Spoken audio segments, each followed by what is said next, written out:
모든 고민을 들어드립니다. 때로는 솔로몬처럼, 때로는 다비다처럼, 때로는 바나바처럼, 때로는 다윗처럼. 여러분의 사소한 고민에도 주님의 마음으로 귀 기울이는 우리는 무엇이든 들어드리는 방송 노크 토크.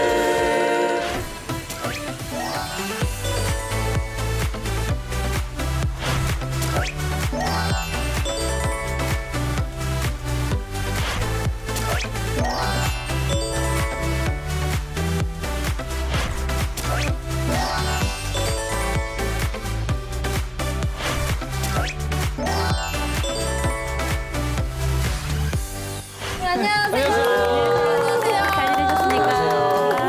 네, 어떻게 다들 잘 지내셨나요? 아주 해필리 메릴리 덥게 잘 지내고 있습니다. 와, 덥게. 요즘 너무 많이 덥죠? 너무 더 요즘은 운동을 좀 하려고 해도 젊은 저도 운동을 못 하겠더라고요. 너무 힘들어가지고. 그리고 그쵸. 사람 많은 것도 못 가게 되고. 거기다 갱년기 덮치잖아요. 예. 거의 죽음입니다.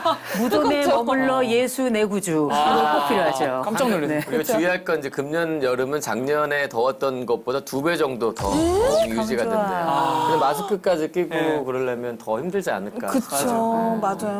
네, 오늘은 이제 노크토크 본격적으로 시작하기 전에 함께 나눌 소식이 있는데요. 네. 31회 때 방송된 사연이죠. 그 사람들에게 받은 상처로 인해 청년부 활동을 모두 내려놓고 예배만 겨우겨우 출석한다는 우리 청년분의 사연이었는데 네. 다들 어떻게 기억하세요? 기억하죠. 그럼 네. 기억하세요? 그때 막 공감 많이 했었잖아요. 맞아. 특히 레온 씨가 같은 제일 많이. 입장이었다는. 그쵸, 맞아요. 요즘 저의 가장 큰 고민은 교회 안에서 공동체 생활을 하는 게 너무 싫고 불편하다는 건데요.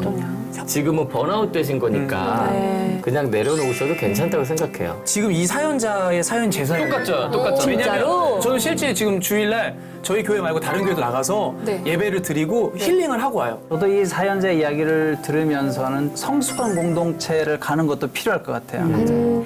이런 상태에선 당연히 좀 쉬어야 된다고 생각해요.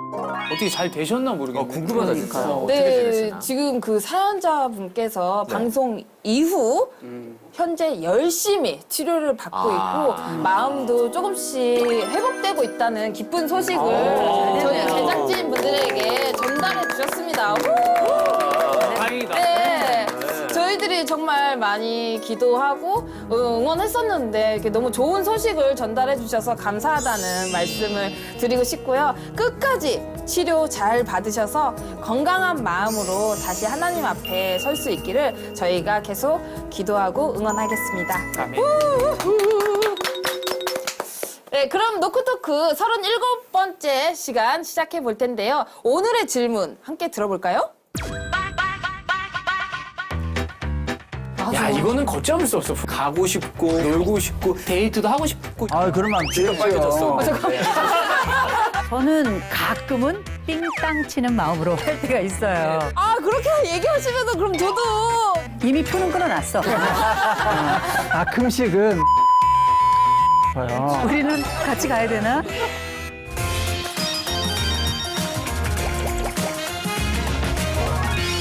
안녕하세요. 저는 교회를 다니고 있는 사회초년생인 청년입니다.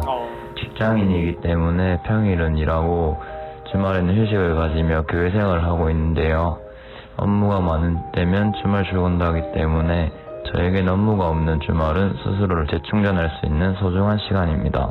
저는 주말을 이용해 1박 2일 여행을 자주 다니는 편인데요. 다른 지역으로 여행을 갈 때면 그 지역에 있는 교회를 가고 있습니다.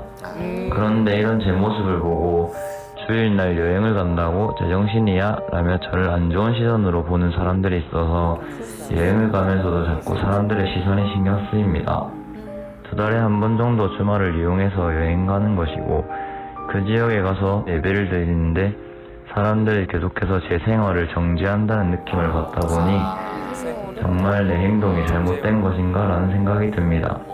직장인이라 학생 때처럼 방학이 있는 것도 아니고 직업 특성상 개인 휴가를 길게 쓸 수 없기 때문에 제 나름대로는 시간을 잘 쪼개 쓰고 있다고 생각하는데 계속 주변에서는 주일날 여행 가는 것에 대해 안 좋은 시선으로 보다 보니 주일날 여행 가는 것이 죄인가라는 생각이 들어 마음이 불편합니다. 노크토크 식구들 주일엔 여행 가면 안 되는 건가요? 그럼 저는 도대체 언제 쉬나요?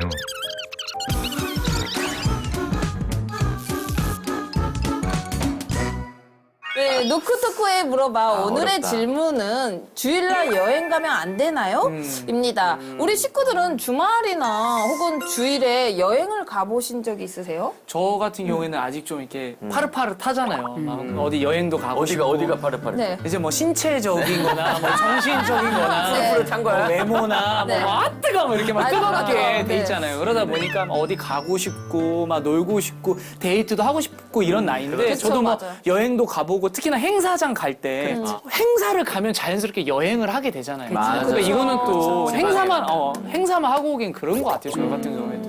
그렇죠. 저는 이제 주변에 많이 다니는데 저는 웬만하면 주일에는 일을 안 하는 편이긴 한데요.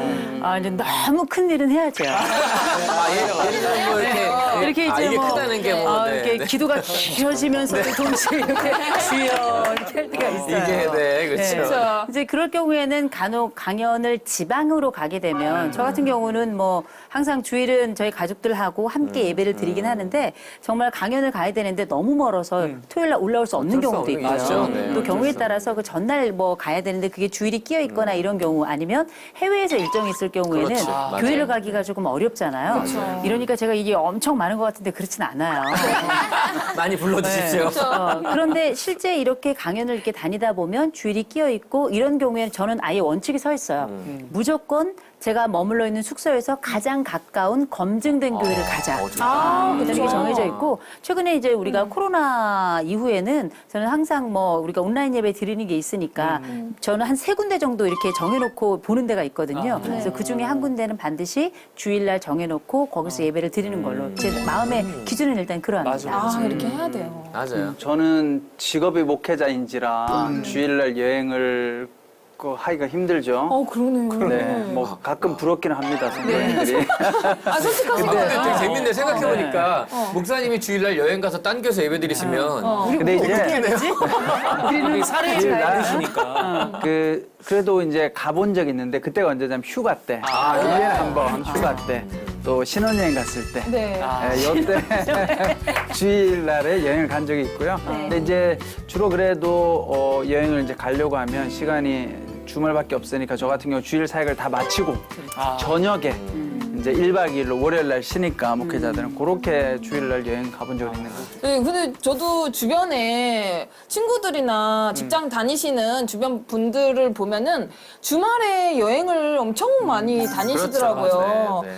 근데 뭐 저도 가끔씩 이제 뭐 그렇게 하긴 하지만 여행을 가면은 뭐 우리 교수님처럼 그 현지에 있는 뭐 가까운 교회를 이제 가곤 하거든요. 검증된 곳에. 근데 주말에 여행을 다니는 기독교인들을 보면 어떤 생각이 드시는지 궁금해요. 되게 조심스러운 얘기인 것 같아요. 네. 사실 저는 이제 목회자 자녀로 태어났고 되게 보수적인 신앙 가운데 이렇게 커서 저는 이제 어릴 때부터 주일날 어디 여행 간다는 생각을 못 해봤었어요.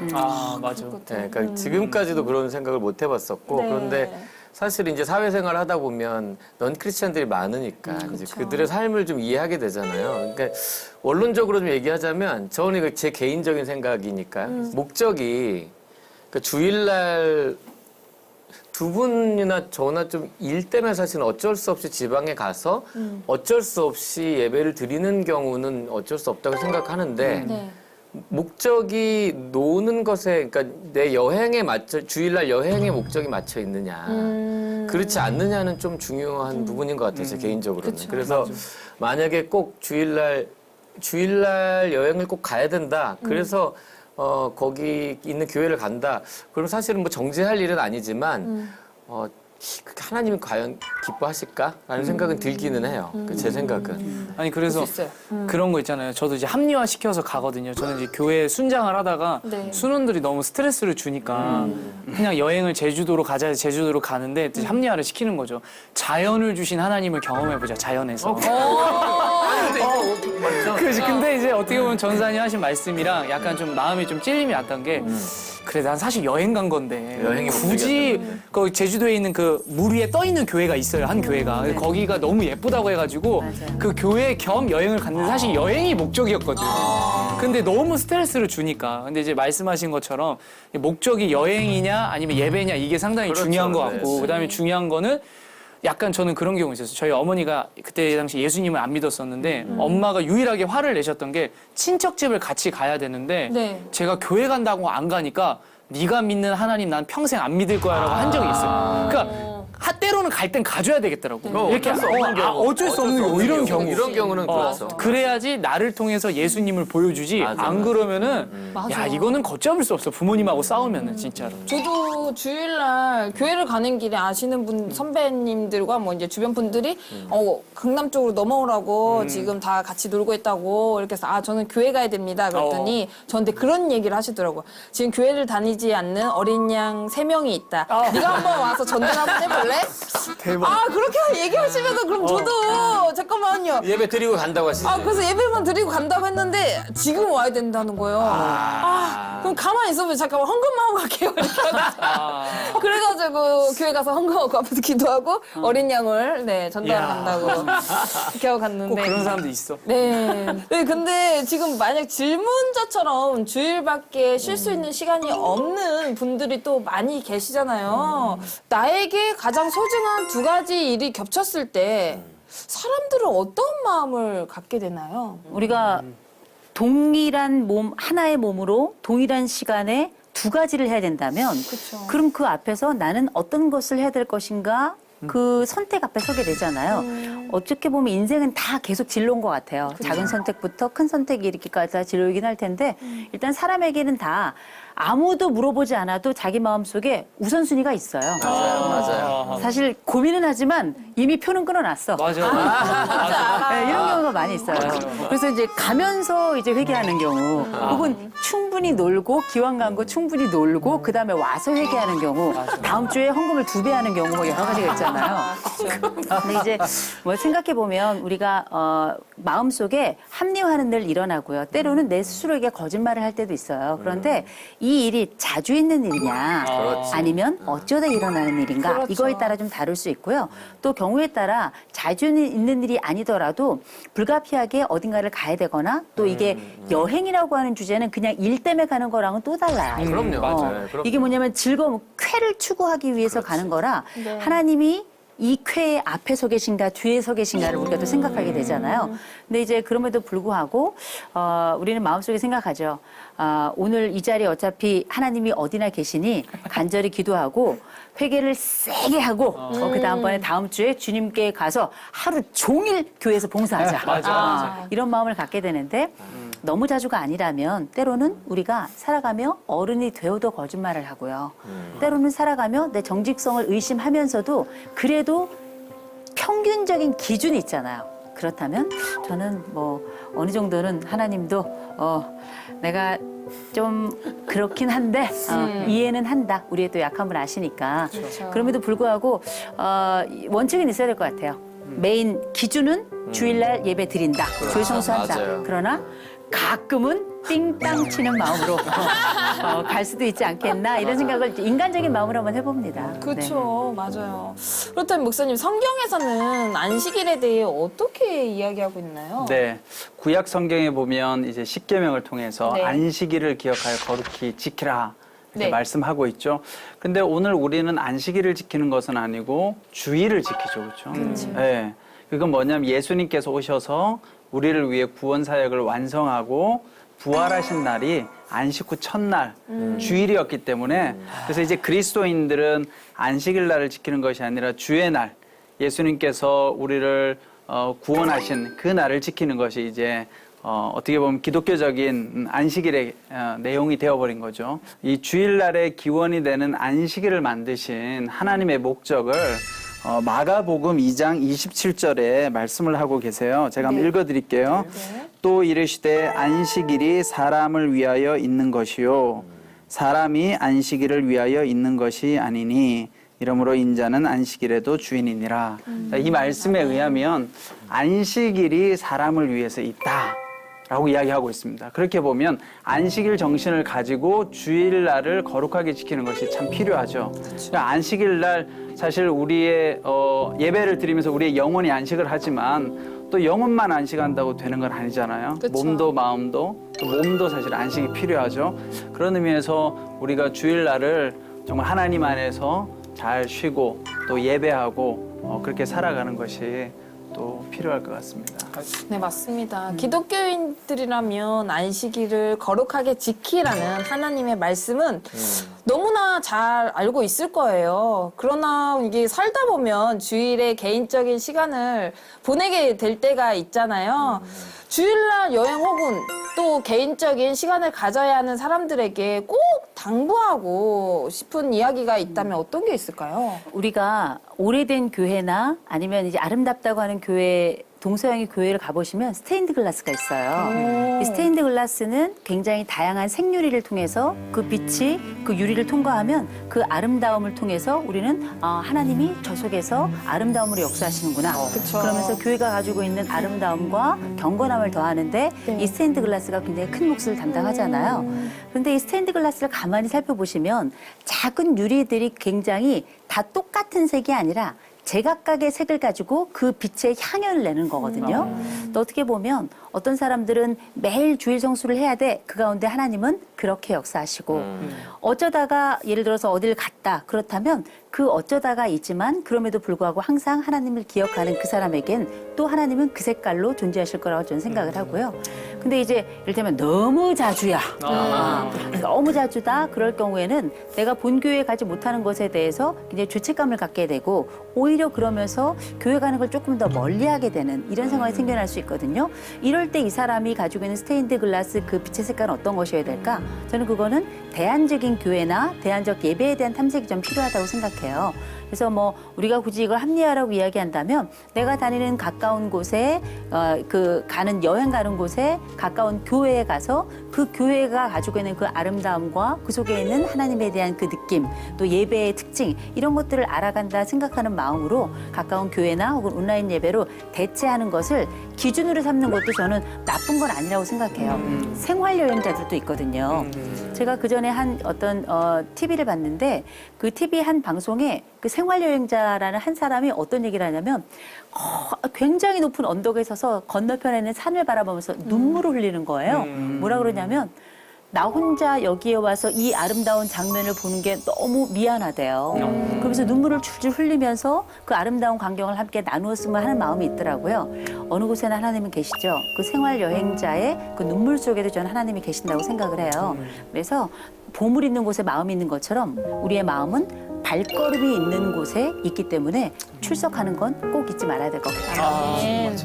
우리 이호선 교수님이 말씀을 너무 잘해주셔서 네. 대부분 제가 참 공감이 가는데요. 뭐 주일날 지나치게 여행을 자주 다니시는 맞아. 분들에게 제가 좀 말씀을 전하고 싶어요. 그러니까 우리가 하나님을 섬기고 예배하는 것보다 뭔가가 우선시되면 그건 좀 문제가 될 수 있다고 생각합니다. 그런 의미에서 기독교인으로서 하나님을 예배하는 일에 일단 최우선을 두고 주일날은 경건하게 하나님 앞에 나아가서 맞아. 또 예배를 통해서 하나님 우리를 창조하시고 구원하신 것에 감사하는 삶을 살면 참 좋을 것 같아요. 여행도 어떻게 보면 우리가 참된 안식을 위해서 가잖아요. 그쵸. 그런데 우리가 하나님 안에서 참된 안식이 이루어지지 않으면 여행을 해도 진정한 안식이 사실은 또 잘 안 돼요. 갔다 와서 더 피곤해. 그렇죠. 맞아요. 여행 갔다 오면. 몸도 피곤하고 그러니까 그런 의미에서 볼 때는 우리 이 사연자도 그런 걸 좀 생각하셔서 이렇게 너무 자주 가면 사실 예배가 주가 되는 것이 아니라 예배가 부가 되잖아요. 그러면 그 예배가 진짜 예배라기보다는 약간 형식으로 맞아요. 해치울 수 있는 시원해. 속 시원해. 뭐 그러면 너무 또 정죄 받을 필요는 없을 것 같아요. 그렇죠. 그런 면에서 가기 전에 미리 마음속에 정말 예배가 중심이 되도록 정하고 가서 예배 드리고 또 몸도 마음도 휴식을 하면 저는 좋으리라고 생각합니다. 근데 궁금한 건 있는데 목사님은 이제 주일마다 예배를 드리잖아요. 네. 근데 이제 가끔씩 나도 주일날 여행을 가고 싶다. 혹은 교회 가서 잠깐 여기 담임 목사님이 지금 보고 계십니다. 혹시 나는 뭐 다른 교회 가서 한번 예배를 한번 드려보고 싶다. 뭐 그런 솔직하게. 솔직히 그런 게 있잖아요. 그러면 안 귀가 되죠. 빨개졌어. 귀가 빨개졌어. 전교인이 궁금했거든. 네, 왜냐면 많은 분들이 궁금하실 것 같아요. 근데 괜찮아요. 이게 근데 하나님은 사실은 거짓말하는 사람 싫어하잖아요. 예배라는 것이 형식을 담고 있잖아요. 그쵸, 그쵸. 그 형식이 똑같으면 가끔씩은 새로운 예배를 드리고 싶어요. 그럼요. 아, 솔직하게. 그러다 보니까 네. 우리 교회가 아닌 다른 교회 가서 예배를 드리면 어떨까 이런 생각을 많이 하게 되고 네. 진심이신 것 같아요. 귀리가 빨개지기 시작했어요. 빨개졌어요. 네. 오늘 교회 목사님 이제 다음 주부터 다른 교회에서 이제 예배 드리시는 거로 이제. 근데 가끔씩 그렇게 하는 것도 괜찮은 것 같아요. 우리가 상황에 따라 주의를 지키는 방법과 형태가 조금씩 달라질 수는 있지만 그럼에도 불구하고 안식일을 거룩하게 지키라는 하나님의 말씀 꼭 기억하셔서 어디서든 주님과 동행하시길 기도하겠습니다. 그럼 오늘의 사연 들어볼까요? 신우이는 제 친정 언니에게 썼다고 이간질했습니다. 앞으로 내가 이 사람 믿을 수 있을까? 저 너무 서운할 것 같아요. 그럼요. 목사님이 설교 중 정말 목사님이 맞나? 난 안 볼 것 같아. 이게 맞는 거예요. 이 교회는 건강한 교회는 아닌 것 같아요. 좀 씁쓸하네요. 씁쓸하네요, 진짜. 안녕하세요. 저는 60대 집사입니다. 이런 사연을 보내는 게 부끄럽지만 괴로운 마음을 토로할 곳이 없어 용기를 내어봅니다. 제 시누이는 사모입니다. 처음 시집 왔을 때 아주버님이 목사시고 시누이가 사모여서 크리스천 집안인 줄 알고 기뻐했습니다. 네. 하지만 아닌 거야? 시집을 와보니 크리스천 집안이 아니었고 네. 시누이 남편만 목사였습니다. 게다가 목사인 아주버님도 헌금을 안 하시는 등 신앙인으로서 본이 되지 못했고 사모였던 시누이는 결혼 후 계속 저를 괴롭혀 왔습니다. 저는 아주버님의 교회를 다녔는데 교인들과의 교제를 맡고 교인들을 통해 본인 이야기가 들리면 늦은 새벽에도 저에게 찾아와 따지며 못 살게 굴었습니다. 어머 세상에. 그 가운데 중재자 역할을 해야 할 남편은 방관자로서 상황을 모르는 척했고 나아지지 않는 계속된 갈등에 목사에 대한 신뢰가 깨져 심적으로 너무 괴로웠습니다. 아이를 셋 낳고 교회를 옮기게 되었는데 시누이는 제 친정 언니에게 제가 남편 사업 문제로 성도들에게 돈을 빌려서 흥청망청 썼다고 이간질했습니다. 사실은 시누이가 성도들에게 돈을 빌릴 수 있게 중간에서 연결해 준 것이었지만 친정에서는 사모가 거짓말을 할 리가 없다며 저를 믿지 않았습니다. 힘들었겠다. 그 이후 30년 만에 딸 대학원 문제 및 여러 요인으로 다시 서울로 올라오게 되었고 저는 시누이와의 관계가 회복되길 바라는 마음으로 연락을 해서 그때의 일들에 대해 모두 사과를 받았습니다. 그러나 30년이 지난 지금도 계속해서 저 모르게 남편에게 돈을 빌려갔고 뭐 저는 남편 통장을 보다가 남편 그 사실을 알게 되었어요. 돈을 빌렸다고? 거래처를 통한 송금으로 기록이 안 남게 하는 치밀함도 보였습니다. 어머. 또한 다시 돌아온 교회에서는 속인 거네. 목사님이 설교 중 목사 중에 본인만 차가 없다고 하시면서 차를 사달라고 성도들에게 호소했고 500만 원 정도 헌금을 드리려 하니 개인 통장으로 보내달라고 하여 순종하는 마음으로 송금하였습니다. 아이고. 그 이후에도 계속된 돈 대출 문제 등으로 제 마음을 불편하게 만들고 있는 시댁 식구들. 결국 저는 현재 예전보다 더 큰 상처를 받게 되었습니다. 이제라도 시댁 식구들과 잘 지내고 싶었는데 그런 생각을 한 제가 잘못된 걸까요? 아니면 사람은 정말 안 변하나요? 또다시 상처받게 될 줄 몰랐기에 정신적으로 너무 힘이 듭니다. 라고 사연을 보내주셨습니다. 정말.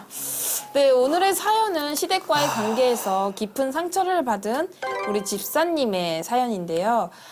아직 미혼인 우리 레온 씨는 네. 목회자 집안에 장가를 가게 된다면 처가의 첫 이미지는 어떨 것 같아요? 일단은 우리 장인 어른을 네. 오은교 목사님 자리에 앉힙니다.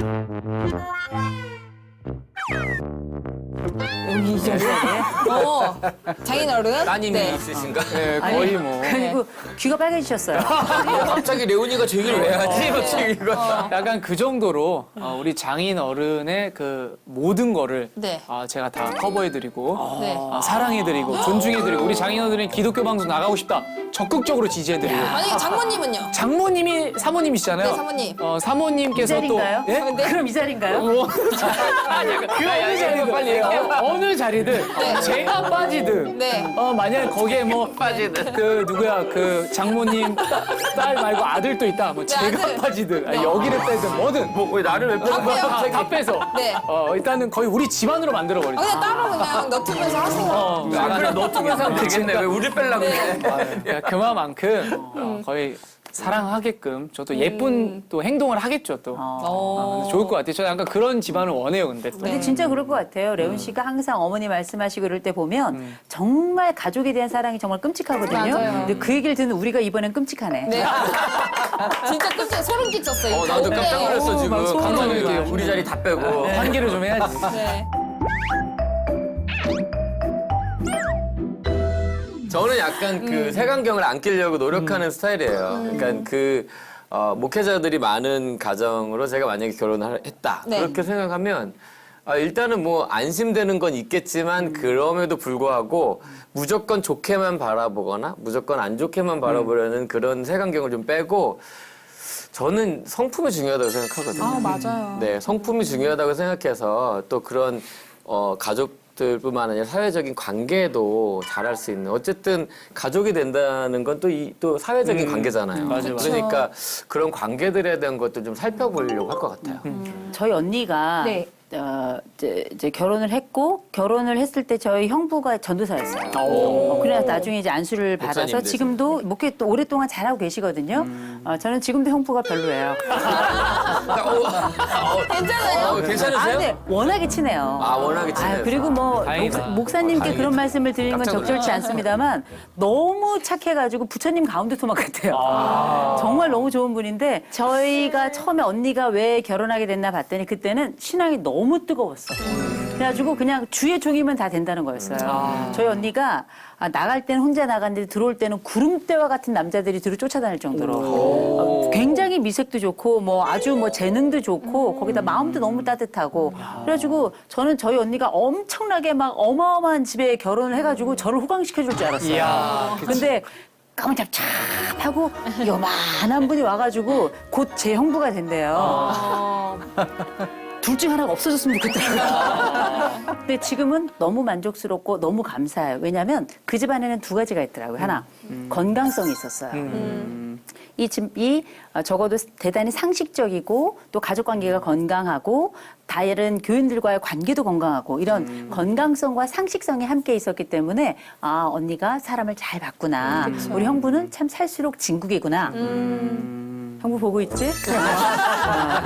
그리고 제가 또 관심을 가지고 제가 만약에 결혼을 뭐 다시 젊어져서 다시 결혼을 하는데 그 이제 목회자 가정에 결혼을 하게 된다면 저는 그 집안이 가지고 있는 전체적인 온도하고 서로를 바라보는 눈길을 볼 것 같아요.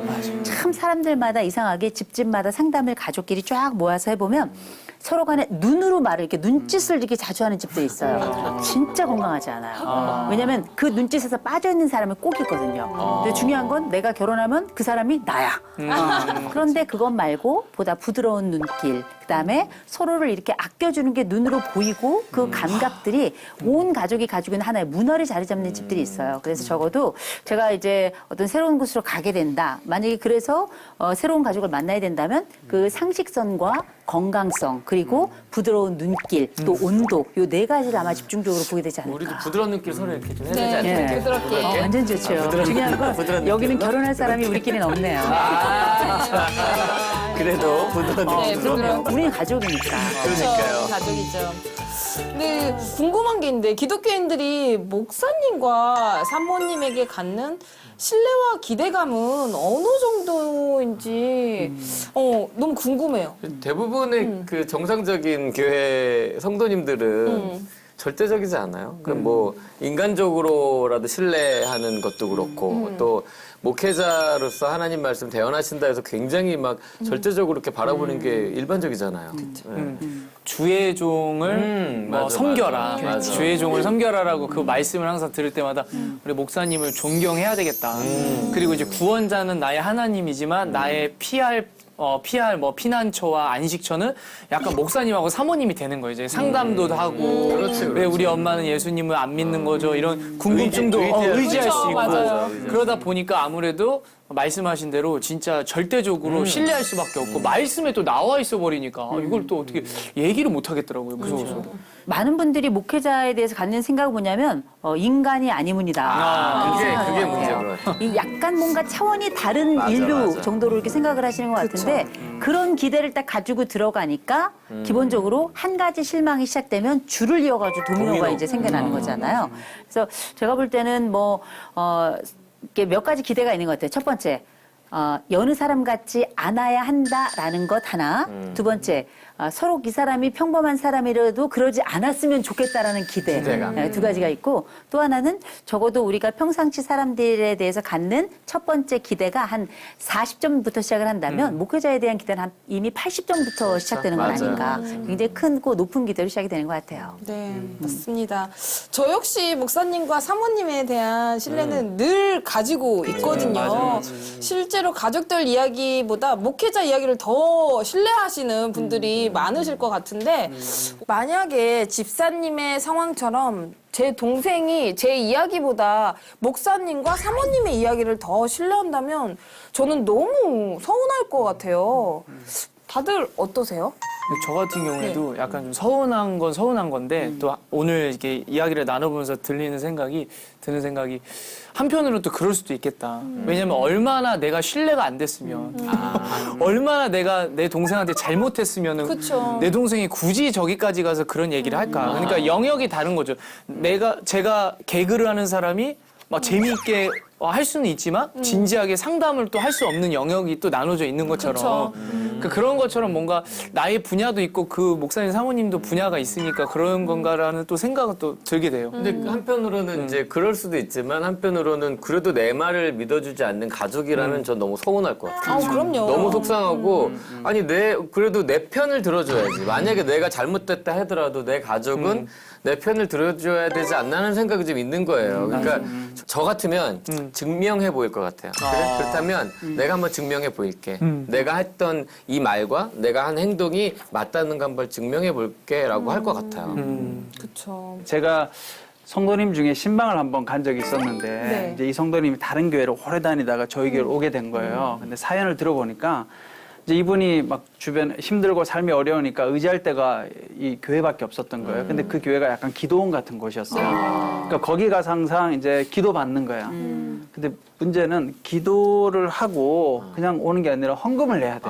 기도를 받으려면. 아이고 기독가. 이게 약간 그렇죠. 이상하네. 이게 조금 부담되는데 이제 이분 입장에서는 뭐 의지가 되니까 이게 평생 이렇게 했는데 그분이 결정적으로 이제 본인이 돈이 없게 된 거예요. 이제 그 기도 받을 수 있는 헌금도 낼 돈이. 웬일이야. 그랬더니 기도를 안 해주겠다고 했다는 거예요. 그건 무슨 와. 그래서 이제 이분이 어쩔 수 없이 거기를 못 가고 우연찮게 이사를 왔는데 동네에 있던 저희 교회를 나오게 된 거죠. 근데 저희 교회 나와서 목사님 말씀을 듣다 보니까 뭐 그런 얘기가 없는 거예요. 뭐 헌금, 뭐 기도 받으면 뭐 헌금 내고 이런 게 없는 거죠. 그런 얘기를 저한테 하는 걸 보면서 우리가 조심해야 되는 게 목회자를 하나님처럼 잘 섬기는 태도는 좋지만 자칫 잘못하면 우상이 되면 네. 그건 좋은 그 의지는 아닌 것 같아요. 맞아요. 또 우리가 어떤 관계 속에 들어간다는 게 참 복잡한 감정들과 행동들과 판단들이 그 안에 이제 들어가게 되잖아요. 그쵸.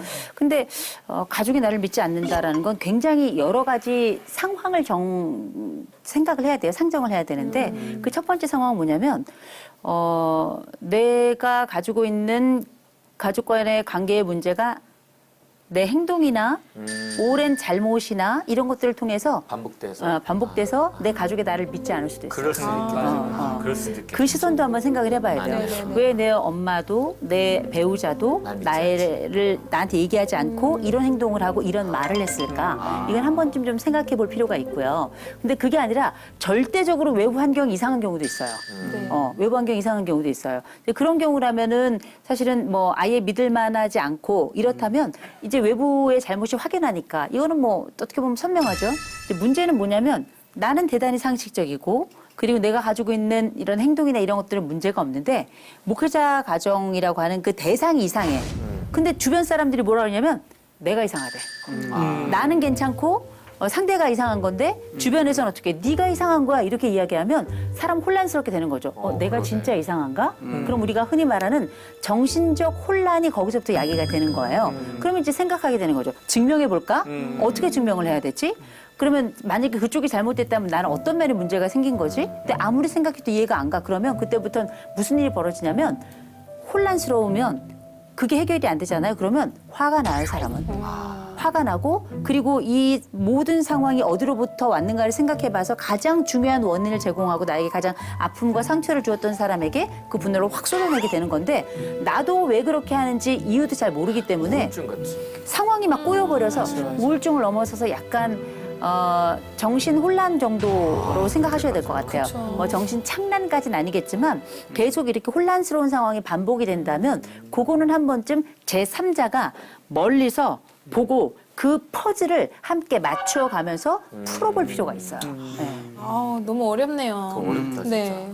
특히 저는 이 사연을 들으면서 남편은 대체 뭐 하고 계실까 그런 생각이 계속 들었었거든요. 맞아. 네, 힘든 상황을 겪고 있는데 배우자가 남일처럼 행동한다면 어떤 마음이 드실 것 같아요?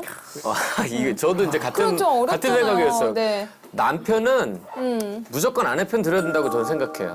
뭐 어찌 됐든 아내는 나 하나 믿고 시집 온 거니까. 그쵸. 그 남편 다 관계자들이잖아. 근데 지금 아내 혼자밖에 없는데 남편이 나 몰라라?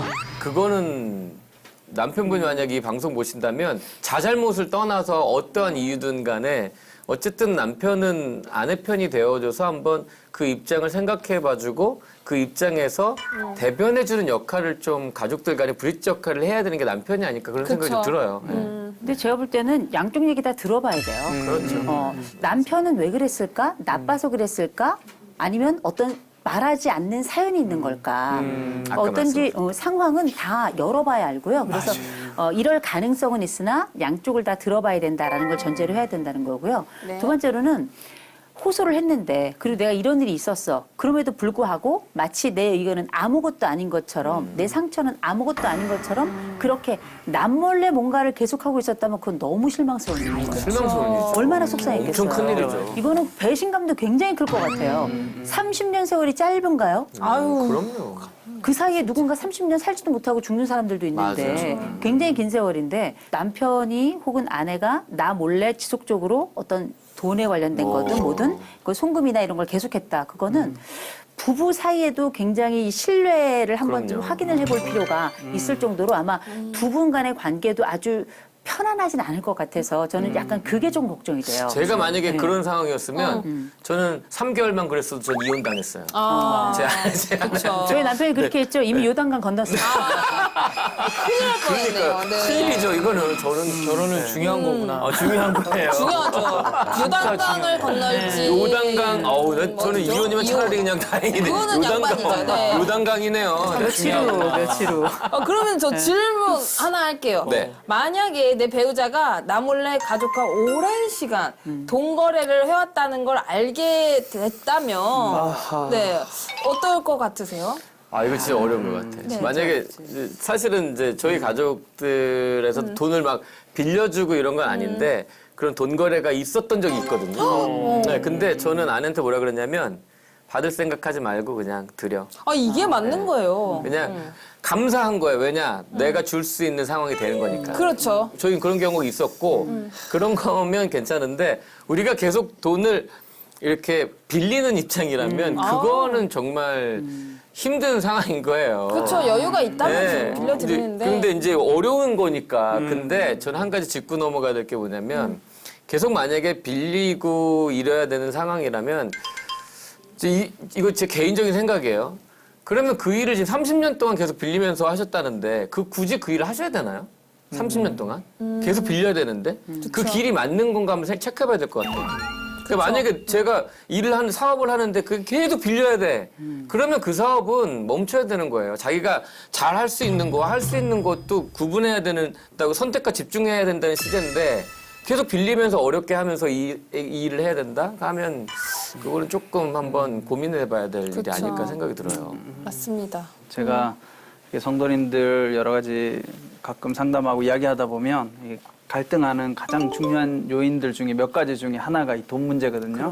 뭐 자녀 문제, 성격 문제. 요걸로 굉장히 많이 다투고 그다음 또 하나가 돈 문제예요. 이게 돈이 그만큼 부부 사이에 신뢰를 갖는데 굉장히 중요한 역할을 하는데 이게 내가 모르게 몇 년도 아니라 뭐 몇십 년 정말 그렇게 했다면 일단은 신뢰가 그냥 확 사라질 것 같아요. 그쵸. 그러니까 저는 굉장히 충격적일 것 같고 앞으로 내가 이 사람 믿을 수 있을까? 네, 현재 사연자 역시 목사님이신 아주버님 댁과 돈 문제로 끊임없이 갈등을 겪고 있는데요. 설교 중에 목사님이 직접적으로 목사 중 나만 차가 없다라는 내용을 이야기한다면 어떤 마음이 들 것 같으세요? 이게 저는 첫 번째 만약에 이게 네. 공적인 자리에서 이런 말씀하시면 네. 목사님 저 말씀 왜 하시지 하고 그러니까. 오히려 좀 제가 부끄러울 것 같아요. 그냥 그렇죠. 내가 부끄러울 것 같아. 그냥 목사님 왜 말씀하셨지 하고 이제 부끄러워하는 마음도 생기고 한편으로는 네. 목사님 차를 진짜 해드려야 되나 보다. 우리 목사님이 본인만 없으시지 않는데 나도 좋은 차 타고 다니는데 우리 목사님도 차를 해드리자. 뭐 이런 거를 아마 아내랑 한번 상의해보지 않을까. 아니면 몇몇 사람들 이렇게 같이 우리가 좀 이렇게 그래도 설교 때 말씀하셨으니까 좀 해드려야 되지 않나. 이런 생각도 한편으로는 들 것 같기도 해요. 네, 아유. 이것도 그 목사님에 따라 다른 것 같아요. 저는 이제 개척교회 저희 목사님은 진짜 뭔가 보면 막 짠해. 그 목사님의 삶이 삶으로 나타나죠. 네. 그러니까 저 목사님만 보면 하나님의 살아계시는 게 보여요. 근데 그때 저희 그 성도님들 중에 몇 분이 목사님 차를 해드렸거든요. 좋은 차를. 왜냐면 목사님 맨날 걸어다니면서 전도해요. 그러니까 물론 그게 뭐 이렇게 말씀드리기 그러지만 이게 전략이거나 이런 건 아닐 거예요. 우리 목사님은. 근데 진짜 막 짠해. 막 짠한데 막 자꾸 막 열심히 막 땀 겨드랑이 다 젖어. 회색 옷 입는데. 그러니까 그런 목사님에서 이렇게 싸이처럼. 이런 거는 괜찮은데. 운동하시라고 일부러 걸어 다니시는 건 아니에요? 모르겠어 그거를. 아니 근데 이런 얘기 들으면 교수님 네. 사실은 어떻게 보면 그 목사님만 차가 없으셨대잖아요. 네. 그러니까 이런 레온 씨 같은 얘기 들으면 왜 그 목사님만 차가 없으셨을까 하는 생각도 들긴 하네요. 우리가 의에 줄이고 목마른 자들도 있고요. 가난한 자가 복이 있는 게 아니라 마음이 가난한 자가 복이 있는 것처럼 맞아. 정말 의롭게 필요해서 만약에 그 차가 필요했다면 그 말씀에 모두 다 공감했을 거예요. 맞아. 그렇죠. 정말 공감했을 거예요. 그래서 너나 할 거 없이. 그러니까 어떤 한 목사님이 정말 저는 그분 말씀을 들으면서 정말 헌금을 안 할 수가 없는 상황이 있었어요. 그게 언제냐면 그분이 그러시더라고요. 어떤 다른 교회를 갔는데 그 교회 목사님께서 뭐라 그러냐. 지금부터 저희는 헌금을 할 겁니다. 여러분 많이 하셔야 됩니다. 왜냐? 북한 선교를 위해서 쓰시겠대요. 자, 그리고 나서 뭘 하시냐면 가진 것을 헤어보래요. 할 말이 없더라고요. 그래서 있는 거 다 털어서 냈어요. 지금 그 말씀하셨을 때 작가님이 네. 네. 아니, 그쵸. 가진 것을 헤어보라는 거예요. 할 말. 근데 그 헌금의 목적이 선명했기 때문에 그분의 사익이 아니라 그때 당시 남북 관계도 그렇고 굉장히 어떤 북측의 어려움이 그때 많았었을 때요. 그때 무슨 홍수 나고 이럴 때인가요? 홍수도 나고요. 가뭄에다가 막 날렸었을 그때 때거든요. 어려울 때. 저도 이제 다른 채널을 통해서 그때 뭐 100만 명이 죽었다, 200만 명이 죽었다 막 이런 얘기를 제가 들었을 때였어요. 그런 시점에 북한에 이제 그럼요. 선교한다고 하니까 저도 모르게 꽤 오래된 이야기인데 저도 모르게 주머니에 다 나오더라고요.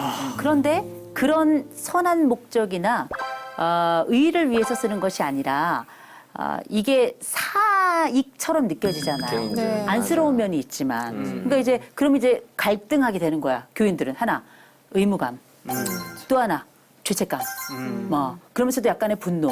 그러면서 마치 목사님의 새 차가 나 쪽으로 뒤로 후진하는 이런 느낌이랄까? 뭔가 이렇게 피할 수는 없고 피해야 되는데 어떻게 제스처를 취해야 될지 모르는 이런 상황, 이런 마음일 것 같은데 저 같은 경우 만약에 목사님께서 어떤 개인적인 말씀을 그렇게 하신다면 물론 마음으로 이렇게 내릴 수도 있겠지만 저 같으면 깊이 눈 감고 하나님과 다른 대화를 할 것 같아요. 모른 척하고. 네, 살짝 눈 감고 네. 아닌 척, 못 들은 척, 못 들은 척. 이렇게 할 것 같기도 하고 약간 마음은 아주 편치 않았을 것 같아요. 그렇죠. 맞아. 맞아요. 저는 뭐 이 이야기를 들으면서 정말 목사님이 맞나? 이런 생각이 들고 목회자는 물론 뭐 인격적으로 훌륭하고 하나님을 사랑하는 마음이 있어야 되겠지만 상식선을 벗어나면 안 된다고 생각하거든요. 근데 지금 이분이 설교 중에 저런 말씀하셨다는 건 네.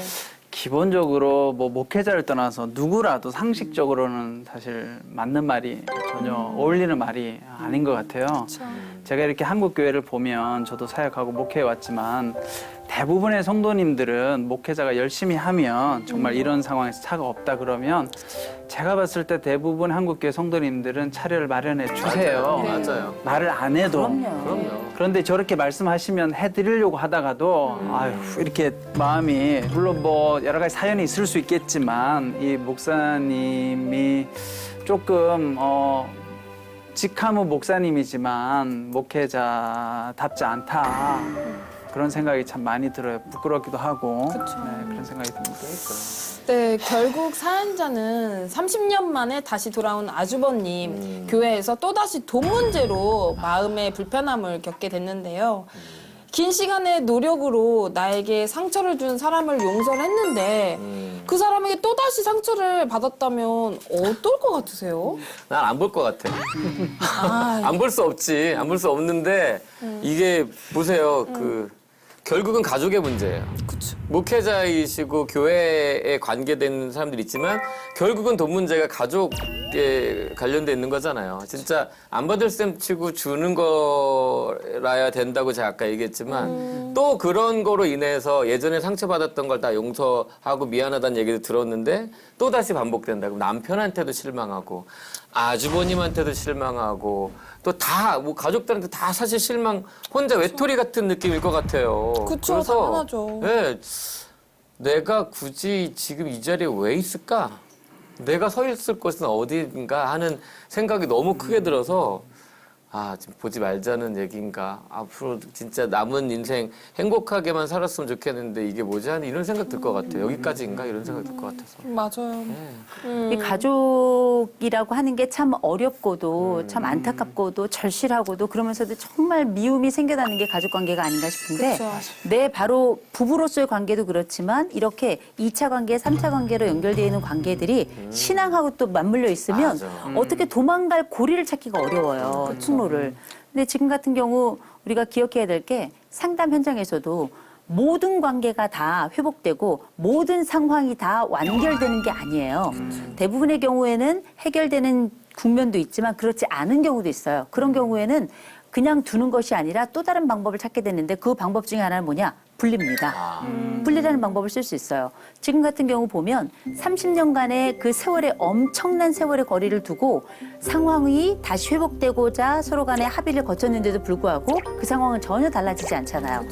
그런데 이 상황은 사연을 보내주신 분이 혼자 교정할 수 있는 상황이 아니에요. 네. 그렇게 되면 난 앞으로 계속 상처받을 거고 내 가족이 계속 문제 생길 거고 내 신앙의 점검에도 끊임없이 여러 빨간불이 들어오게 될 테고 그런 목사님 한마디 말씀을 통해서 모든 걸 판단할 수 없지만 목사들 중에 나만 차가 없다. 우리 교회의 사역이 아니라 목사들 중에 나만 차가 없다. 이렇게 말씀하시는 이야기를 듣고 우리가 은혜가 되지 않아요. 게다가 나와의 과거 여러 복잡하게 얽혀있는 문제들까지 함께 있고 이런 상황이라면 제가 볼 때는 이 교회는 함께 하면서 상처를 주는 것보다 분리를 해서 각각의 삶을 살아가는 게 훨씬 더 저는 건강할 거라고 보고요. 대부분 우리가 뭐 어떻게 교회 현장에 있는 분이 그렇게 이야기해. 목회 상담하고 기독교 상담하시는 분이 어떻게 그런 말씀을 하실 수 있어요. 이럴 수 있는데 목회 현장 그리고 기독교 현장에서도 건강한 분리가 필요한 거지 뭉쳐져가지고 함께 있다고 그게 은혜가 되고 치유가 되는 건 아니에요. 고름이 살되지 않습니다. 고름은 그냥 고름이고요. 썩어낸 것들은 발라내야 되고요. 필요하다면 거리도 둬야 되는 거예요. 그런 분명한 정리가 우리가 볼 때 다행이다. 그게 어쩌면 다 같이 모여가지고 다투는 것만이 관계가 아니라 건강한 거리를 두는 것도 저는 샬롬이라고 생각해요. 맞습니다. 네, 정말 마음이 어려운데요. 우리 목사님이 오늘의 사연 정리 부탁드릴게요.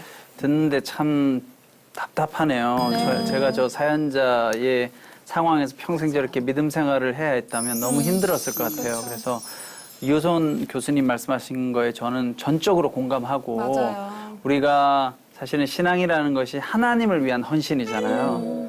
근데 어떻게 보면 지금 같은 경우는 이 사연자분이 참 방향성은 좋지만 하나님이 아니라 어떤 사람, 목사님이기 때문에 또 가족이기 때문에 어쩔 수 없이 그렇게 헌신해 보려고 했는데 그걸 좀 방향을 바꿀 필요가 있을 것 같아요.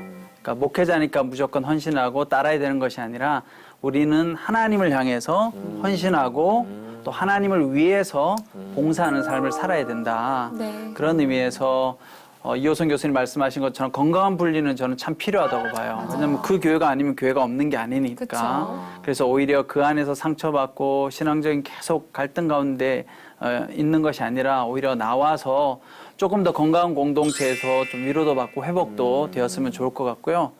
또 하나는 그러나 오늘 우리가 이 사연에서 사실 이 목사님 부부를 보면 너무 이상한데 이런 분들만 있는 것도 아니죠. 그럼요. 네. 절대 아니죠. 그래서 한국계 건강한 목사님들이 참 많고 훨씬 많다. 네, 네. 제가 아는 목사님은 사실 뭐 목사님 사례비가 성도님들하고 비교하면 그렇게 많은 편은 아니겠죠. 뭐 아주 큰 교회가 아니라면. 근데 이 제가 아는 목사님 그 교회에 가서 부임해서 일부러가 아니라 정말 그 마음속에 있는 진실된 마음으로 이렇게 열심히 헌금하신 거예요. 헌금하고 본이 되고. 그러니까 나중에 이제 장로님들이 보니까 이 목사님 미뤄다가는 살림살이가 안 되겠구나. 헌금을 너무 많이 하시니까. 그래서 오히려 그걸 보고 또 필요한 부분도 채워주고 했다는 얘기를 들은 적이 있는데 그런 면에서 보면 또 오늘 이 시대에 또 건강한 목회자들도 많이 있다라는 거 우리가 알고 또 같이 기도했으면 좋겠습니다. 아멘. 네, 그럼 이어서 우리 이호선 교수님의 기도로 사연 마무리하도록 하겠습니다. 하나님 참 긴 세월을 기다리고 회복을 위해 노력했고 그리고 다른 새로운 시작을 위해서 애썼습니다만 참 의미 없고 허탈합니다. 다리에 힘이 빠지고 내가 이 노력을 왜 했었나? 내가 이 가족들과 함께 회복의 장으로 나아가고자 할 때 그렸던 이 그림은 이게 아니었는데 이게 어떤 상황인가? 하나님 허탈하기 그지없습니다. 하나님 이 허탈한 마음에 하나님 새로운 그림을 그려주시길 간절히 원합니다. 아멘. 가족 때문에 실망했고 예상치 못했던 관계들이 들쭉날쭉하게 우리를 괴롭히고 심지어 목회자와의 여러 복잡한 관계들이 우리 삶 속을 침투하듯이 들어와서 우리의 마음을 흔들어 놓고 우리의 판단을 흐립니다. 하나님 이 가운데 하나님이 어디에 계시고 하나님이 누구신지 하나님은 우리 속에 계시고 하나님은 늘 평화의 하나님이시고 안전한 하나님이시고 무엇보다 우리 가운데서 우리를 지키시는 하나님임을 저희가 잘 알고 있습니다. 그러니 이제 우리 사연을 보내주신 우리 사연자의 마음에 함께 하시어서 그 마음에 평화를 주시고 건강한 거리를 통하여 그 안전성도 확보하고 그 안에서 하나님이 우리 속에서 함께 하시면서 우리에게 평화를 주시는구나라는 걸 발견하게 도와주시옵소서. 그 외에 교회나 혹은 가족을 통해 상처받은 많은 분들이 계십니다. 하나님, 우리가 그 안쪽 깊은 속까지 들어가 사연을 알지 못합니다. 그러나 하나님, 그 모든 환경 속에 함께하여 주시고 그 모든 관계 속에 함께하여 주시고 그 모든 상처와 아픔 속에 함께하시되 무엇보다 이 모든 것이 하나님 안에서 합력하여 선이 되게 도와주시고 바라건대 우리의 마음이 항상 하나님을 바라보게 도와주시옵소서. 아멘. 주님께서 우리 사연자와 그리고 우리 사연자와 비슷한 환경 속에 고민하고 갈등하는 모든 분들에게 함께하여 주시기를 간절히 빌고 원하오며 예수님의 이름으로 기도했습니다. 아멘.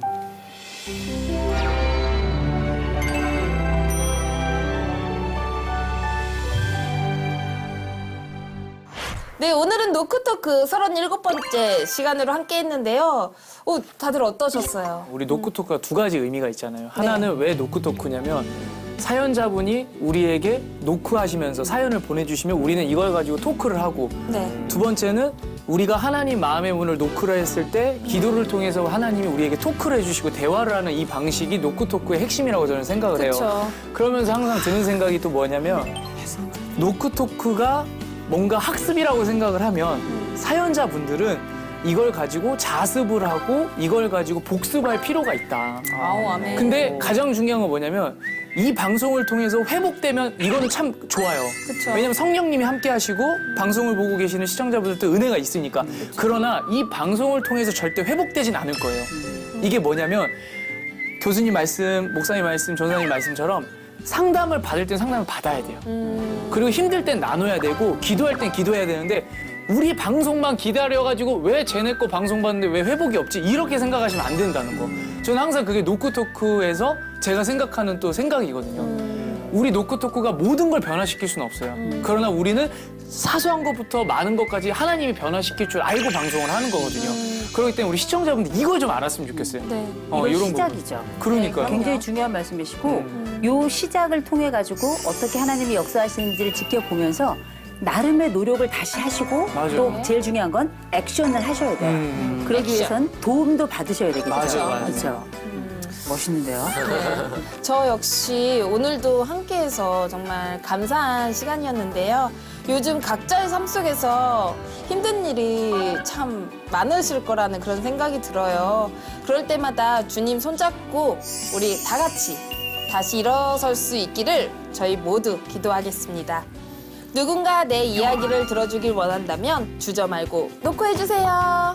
때로는 솔로몬처럼 때로는 다비다처럼 때로는 바나바처럼 때로는 다윗처럼. 여러분의 모든 고민을 주님의 마음으로 들어드리겠습니다. 사랑과 위로가 함께하는 이곳은 노크 토크! 다음 주에 만나요. 얼마 전부터 남편도 장난스레 말을 하는데요. 솔직히 말하면 저는 싫습니다. 저희도 비슷했어요. 정말요? 의도대로 잘 안 되는 거죠. 세상에 계획은 없어요. 그럼요. 그 계획대로 되지도 않고. 하지만 제가 겁이 납니다. 저는 되게 아까워요. 누릴 수 있을 게 너무 많은 거예요. 두 분 너무 궁금하죠? 네. 너무 궁금하죠? 궁금해요. 아, 행복해라. 아유. 아, 궁금해. 경험해보고 싶다. 하시게 될 거예요. 네. 네. 내년에.